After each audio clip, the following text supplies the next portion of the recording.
Ibinunyag ni Elma tungkol sa kanila ni Sir Gavin, ikinalungkot ng marami. Labis na kalungkutan ang naramdaman ngayon ng maraming netizens matapos tuluyang magsalita ang content creator na si Elma tungkol sa totoong estado ng relasyon nila ni Sir Gavin. Sa loob ng maraming taon, itinuturing ng kanilang mga tagahanga na isa sila sa mga pinakamatatag na magkasintahan sa social media. Marami ang sumubaybay sa kanilang pagmamahalan, mga pangarap na magkasama nilang binuo, at mga masasayang alaala na kanilang ibinahagi sa publiko.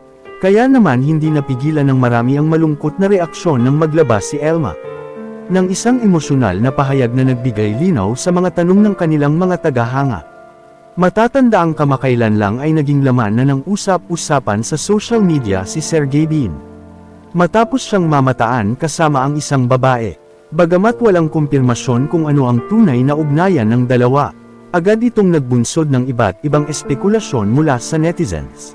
Hanggang ngayon Martes, June 23 isang revelasyon ang inamin ni Elma. Ito nga ay ang hiwalay na sila ni Sir Gavin.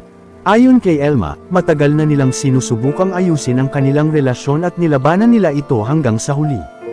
Anya, "Hi everyone, I know a lot of you have been asking about Gavin and me. Ang daming speculation.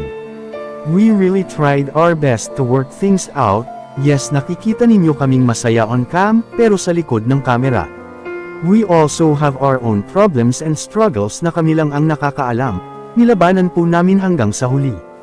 Dito na niya kinumpirma na tuluyan ng naghiwalay ang landas nila ni Sir Gavin matapos ang 7 taon nilang pagsasama.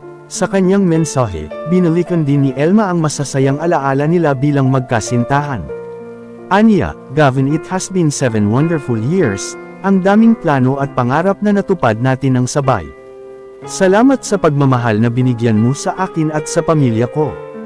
Ayon pa kay Elma, hindi naging madali ang kanilang naging desisyon. Dahil pareho nilang pinahalagahan ang relasyong kanilang binuo sa loob ng maraming taon. Ipinaliwanag din niya na mutual desisyon ang kanilang paghihiwalay at walang dapat sisihin sa nangyari. Kasabay nito, nilinaw rin ni Elma na totoong magkaibigan lang si Sir Gavin at ang nasabing babae na kasama nito. Anya, magkaibigan po sila, nabigyan lang po ng mali siya ang mga kumalat na picture base sa kung ano lang po ang nakikita. Dagdag pa niya, matagal na nilang pinag-isipan ang kanilang naging desisyon at hindi ito bunga ng isang pangyayari lamang. Sa kabila ng lahat, sinabi ni Elma na magpapatuloy pa rin silang suportahan ang isa't isa. Habang tinatahak ang magkaibigan yugto ng kanilang buhay, hindi naman may tago ng kanilang mga tagahanga ang kanilang lungkot. Marami ang nanghinayang dahil sa tagal na nina Elma at Gavin.